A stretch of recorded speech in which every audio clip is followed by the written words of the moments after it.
O Senado derrubou nesta quinta-feira vetos do presidente Lula à Lei Geral do Licenciamento Ambiental. A decisão representa uma derrota para o Palácio do Planalto, que havia feito um apelo público para manter esses trechos de fora do que foi aprovado pelo Congresso. E não custa lembrar, a derrubada ocorre menos de uma semana depois do fim da Conferência do Clima em Belém, o que motivou uma postagem da ministra de Relações Institucionais, Gleisi Hoffmann.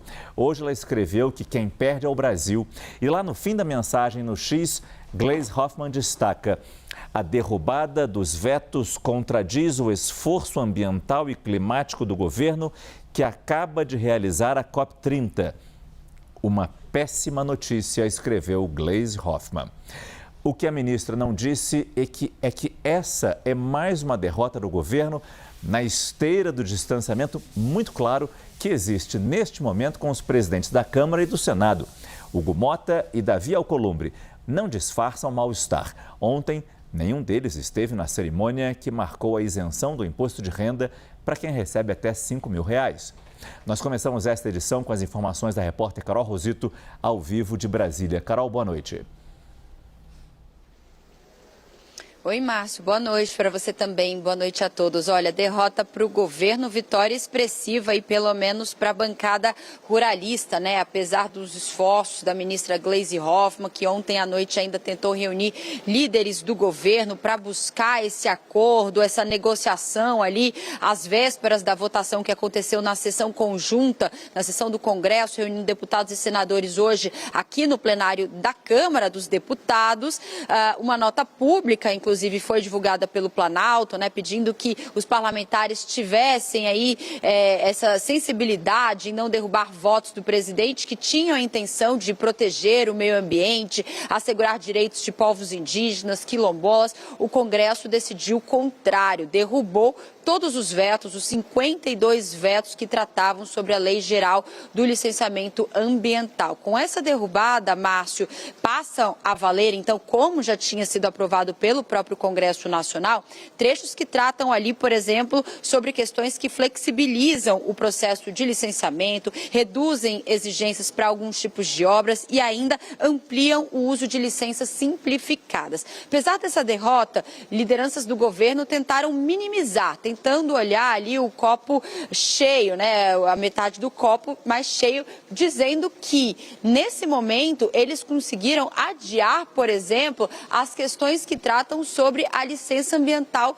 especial, a LAI, que foi adiada para uma próxima sessão do Congresso, até que os parlamentares aqui na Câmara, por exemplo, discutam a medida provisória que já foi enviada pelo governo e que agora precisa ser discutida até o início de dezembro. Há uma expectativa de votação, de análise da MP no dia 3 de dezembro. O deputado Zé Vitor ainda não apresentou o seu relatório, mas o governo acredita que vai conseguir negociar até esse prazo a questão da LAI. Então, saem derrotados em relação ao licenciamento ambiental, mas Randolfo Rodrigues, por exemplo, acredita que eles vão ganhar tempo em relação a essas questões do licenciamento ambiental especial, que também é um ponto importante para o governo. Além de questões ambientais, a sessão conjunta do Congresso também discutiu ali o PROPAG, né, aquele programa de pagamento das dívidas dos estados, ampliando a possibilidade de novos estados aderirem a esse programa, como, por exemplo, agora derrubando o veto, que também foi um acordo entre governo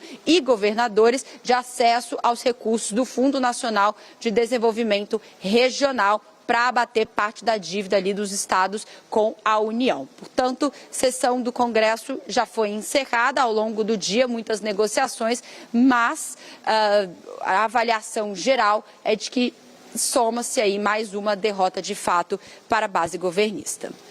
É isso, muito obrigado, Carol Rosito, que falou com a gente direto do Congresso Nacional.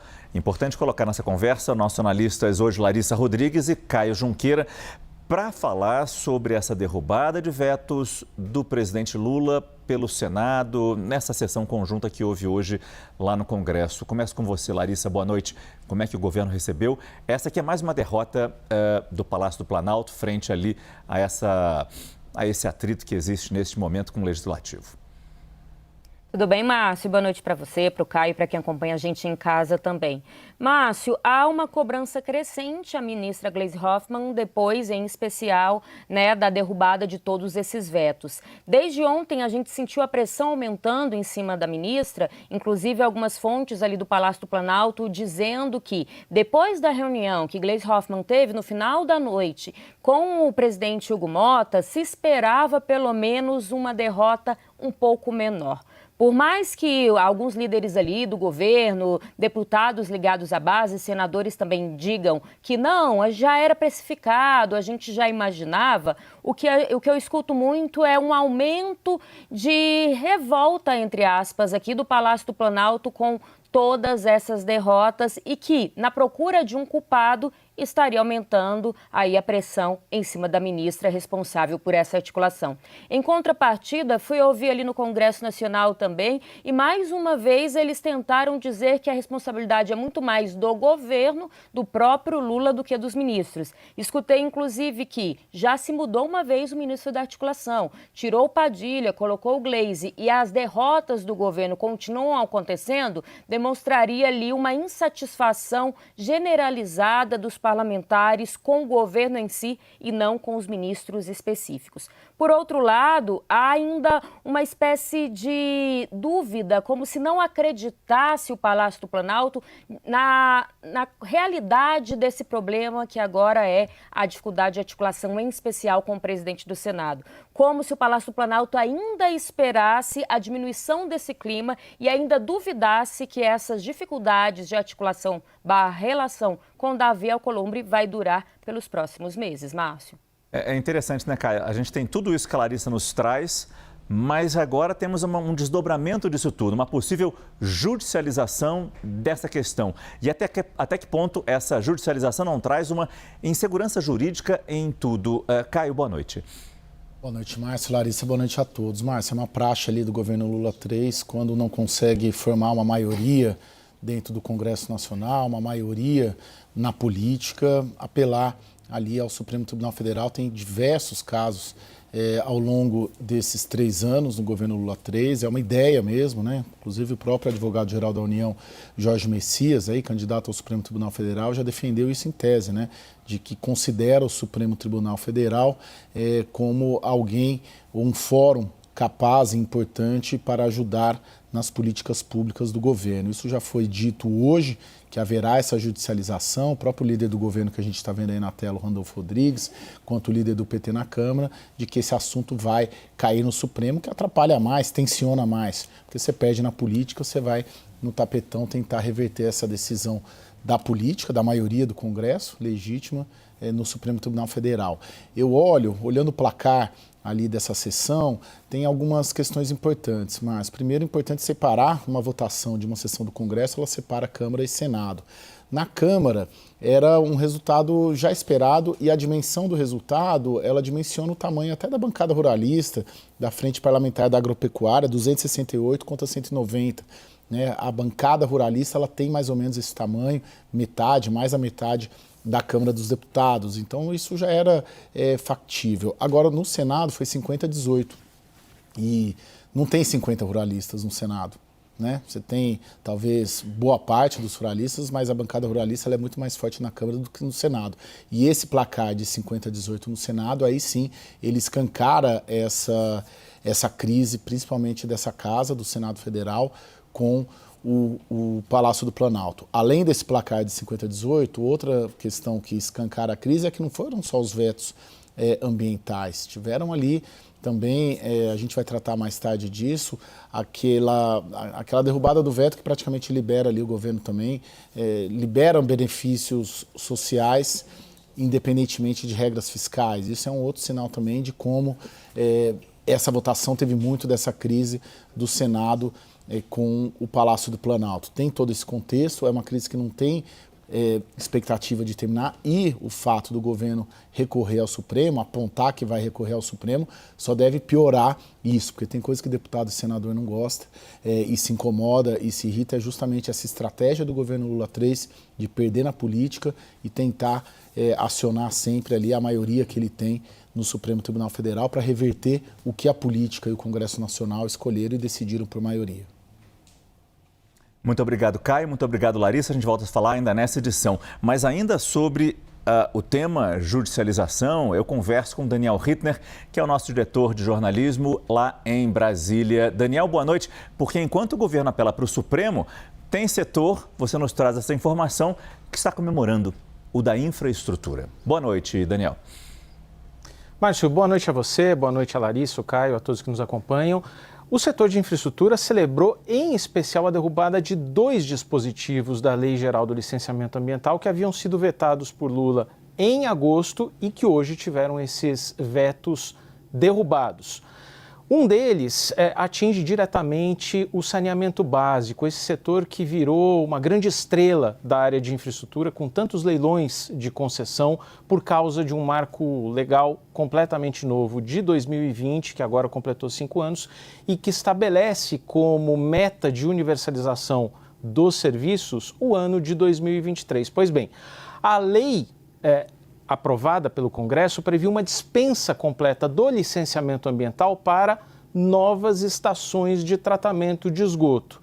Mas esse dispositivo foi vetado por Lula e agora teve o veto derrubado. As empresas de saneamento acham que é absolutamente crucial para se atingir a meta de universalização passar por procedimentos de licenciamento ambiental menos burocráticos, mais ágeis, sem que haja simplificação, mas que não barrem o investimento. A gente está falando de investimentos de mais de 500 bilhões de reais. O dinheiro está começando a chegar em vários estados. O que precisa é que as estações de tratamento de esgoto saiam do papel. O outro setor beneficiado são as hidrovias. Márcio, você acabou de voltar da COP30. Uma embarcação que carrega ali grãos ou minérios por hidrovias, emite 40% menos dióxido de carbono do que ferrovias, 80% menos do que um frete rodoviário. Cada comboio com 4 embarcações numa hidrovia tira 200 caminhões das estradas, mas eles enfrentam um problema em muitas hidrovias, que são incipientes, inclusive no Brasil, que é falta de dragagem de manutenção. O texto aprovado no Congresso dispensa dragagens de manutenção desse trâmite do licenciamento, mas também foi vetado pelo presidente Lula. Agora os vetos foram derrubados. Outro ponto que aí chama muita atenção é que também se dispensa de licenciamento, por exemplo, uma repavimentação de rodovia. As empresas de rodovias pedagiadas gostaram, mas é o pesadelo de Marina Silva e dos ambientalistas, porque a gente precisa lembrar da BR-319, asfaltada nos anos 70, mas esse asfaltamento se perdeu. É uma ligação entre Porto Velho e Manaus, numa área muito frágil, muito exposta à grilagem de terras e ao desmatamento ilegal. Ela fica dispensada agora do licenciamento ambiental. E você nos traz informação também, Daniel, de como fica o setor de mineração. É importante, Márcio, porque ao mesmo tempo em que o governo vetou vários trechos, 63 trechos do licenciamento ambiental em agosto, publicou uma medida provisória. Essa medida provisória, com ajustes na legislação, caduca no jargão do Congresso, no fim da semana que vem. O relator é o deputado Zé Vitor, que já havia sido o relator do projeto de licenciamento ambiental que passou e foi vetado. Ele é relator também da medida provisória. Deve apresentar seu relatório na segunda-feira para votação. Já está combinada ao longo da semana que vem. Um dos pontos mais polêmicos de todos esses vetos agora é um licenciamento autodeclaratório simplificado, chamado de licença por adesão e compromisso. Para uma série de atividades ali, você não precisa mais passar pelo trâmite do licenciamento, basta apertar um botão, preencher uma declaração, você obtém o licenciamento, pode tocar, construir o seu projeto, cumprindo certos pré-requisitos do IBAMA ou das secretarias estaduais. Só que não está definido o que são empreendimentos de médio porte que podem ser dispensados do licenciamento convencional e seguir esse licenciamento autodeclaratório. Novidade do deputado Zé Vitor, relator do MP, que ele nos antecipou aqui numa entrevista mais cedo à CNN. A mineração será excluída dessa tramitação mais ágil. Portanto, barragens de mineração que causam muita polêmica sempre vão continuar seguindo o trâmite que nós já conhecemos. Vão precisar do licenciamento completo, não vão poder apertar um botão e sair de uma máquina no minuto seguinte com uma licença ambiental para construir.